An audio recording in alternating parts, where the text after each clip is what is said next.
Hello friends, home cook মঞ্জুতে আপনাদের সবাইকে অনেক অনেক স্বাগত। তো আজ আমার রেসিপিতে থাকছে ধাবা স্টাইল ডিম কষা, যেটি আমরা সবাই কম বেশি বানাতে কিন্তু পারি। তারপরও যারা নতুন রান্না শিখছে বা নতুন রান্না করতে চায় তাদের জন্য এই রেসিপিটি আমি আজ বানাচ্ছি। তো তার জন্য দেখুন, ডিম সেদ্ধ নিয়েছি, সেদ্ধ করা ডিম খোসা ছাড়িয়ে নিয়েছি এবং ডিমটাকে আমি 3 দিক থেকে বা 4 দিক থেকে এরমভাবে একটু কেটে দিচ্ছি আর কি, যাতে মশলাগুলো ডিমের ভেতরে ঢুকে যায় এবং ডিমটা অনেক বেশি টেস্টি হয়।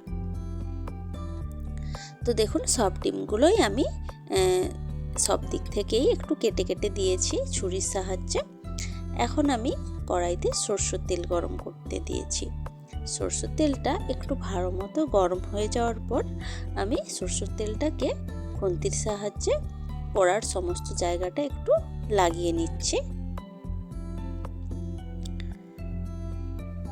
তো এরপর এই তেলের মধ্যে আমি দিলাম কিছুটা নুন, একদম অল্প একটু নুন, আর একদম অল্প তার থেকেও অল্প হলুদের গুঁড়ো।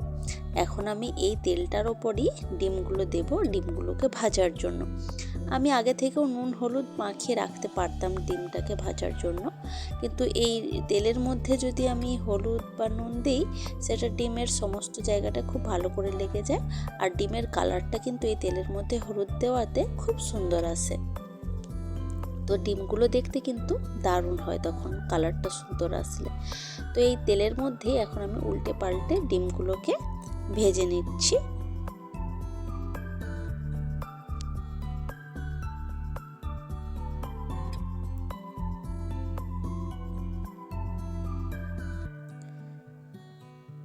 তো দেখুন, ডিমগুলোতে খুব সুন্দর কালার চলে এসেছে। এখন আমি ডিমগুলোকে তুলে রাখছি। ডিমগুলো খুব ভালো মতো করে আমি ভেজে নিয়েছি। এখন কড়াইতে অল্প তেল আছে, এর ওপর আমি আরেকটু তেল দিচ্ছি বাকি রান্নাটা করে নেওয়ার জন্য। তো এই অল্প আরেকটু তেল দেওয়ার পর আমি এখন তেলের মধ্যে একটা তেজপাতা আর একটা শুকনো লঙ্কা ফোড়ন হিসেবে দিয়েছি।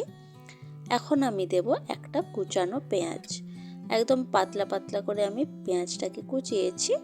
সেই কুচানো পেঁয়াজটাকে আমি এখন তেলের মধ্যে দিয়ে দিলাম পেঁয়াজটাকে ভেজে নেওয়ার জন্য।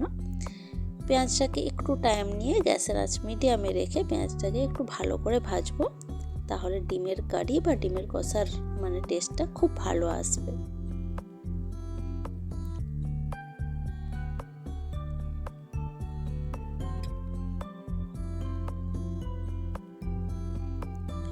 তো দেখুন, পেঁয়াজটা বেশ ভালো মতো করে ভেজে নিয়েছি, পেঁয়াজটা ভাজা হয়ে গেছে। এখন আমি এই পেঁয়াজের ওপর দিলাম হাফ চামচের থেকে একটু বেশি রসুন বাটা আর হাফ চামচ মতো আদা বাটা।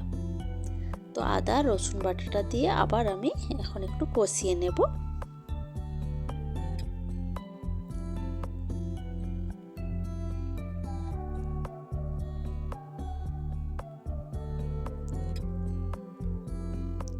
তো কিছুক্ষণ ধরে এরমভাবে নেড়ে চেড়ে কষাতে হবে, যাতে রসুন আর আদার কাঁচা গন্ধ যেটা থাকে সেটা যাতে চলে যায়, কোনোভাবে রয়ে না যায়।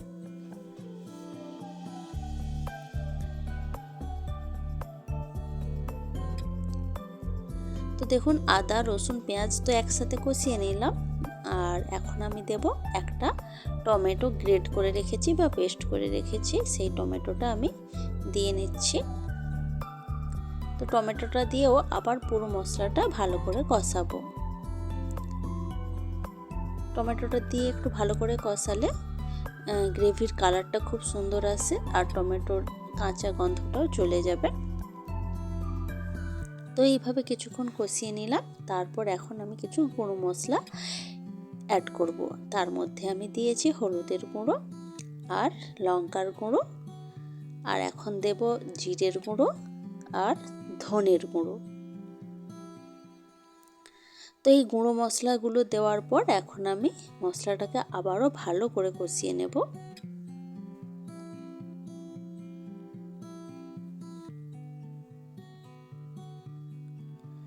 মশলাটা যতটা ভালো করে কষানো হবে, ডিমের কারিটা গ্রেভিটা ততটাই খেতে ভালো লাগবে, একদম ধাবা স্টাইল।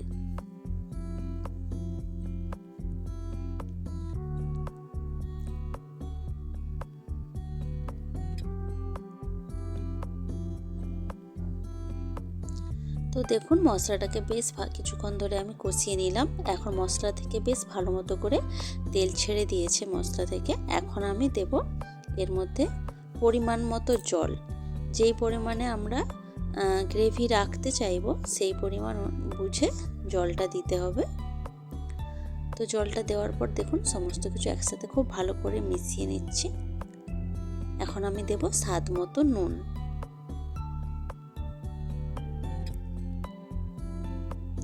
তো নুনটা দেওয়ার পর আমি একটু খুন্তির সাহায্যে নেড়ে দিচ্ছি।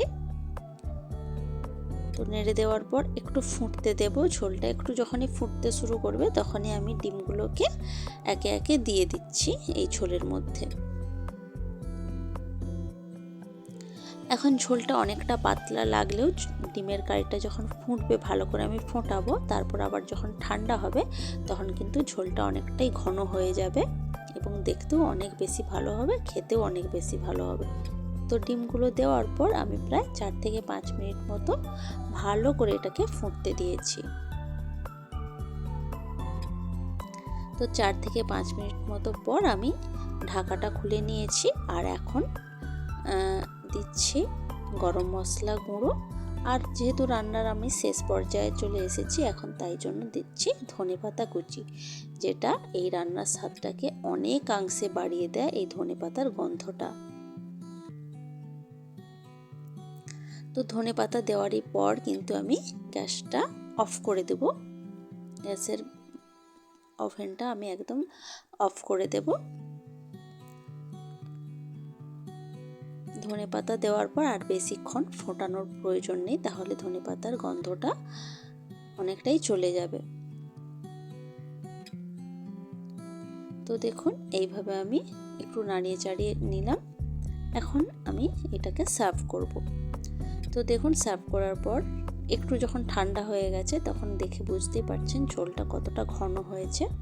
আর দেখতেও কিন্তু ডিমের কারিটা একদম অসাধারণ হয়েছে, একদম ধাবা স্টাইল কিন্তু দেখেই বোঝা যাচ্ছে। আর খেতেও কিন্তু ধাবার মতোই হয়। আপনারা কিন্তু অবশ্যই এই রেসিপিতে বানিয়ে দেখতে পারেন। তো আমার এই রেসিপিটা আপনাদের কেমন লেগেছে সেটা কিন্তু অবশ্যই আমাকে কমেন্ট বক্সে জানাবেন। ভালো লাগলে লাইক কমেন্ট শেয়ার করবেন এবং প্লিজ আমার চ্যানেলটি সাবস্ক্রাইব করে আমার পাশে থাকবেন। তো আজকের ভিডিওটা এ পর্যন্তই থাক। দেখা হচ্ছে অন্য কোনো দিন অন্য কোনো ভিডিওতে অন্য কোনো রেসিপির সাথে। তো আজকের মতো টাটা, বাই বাই।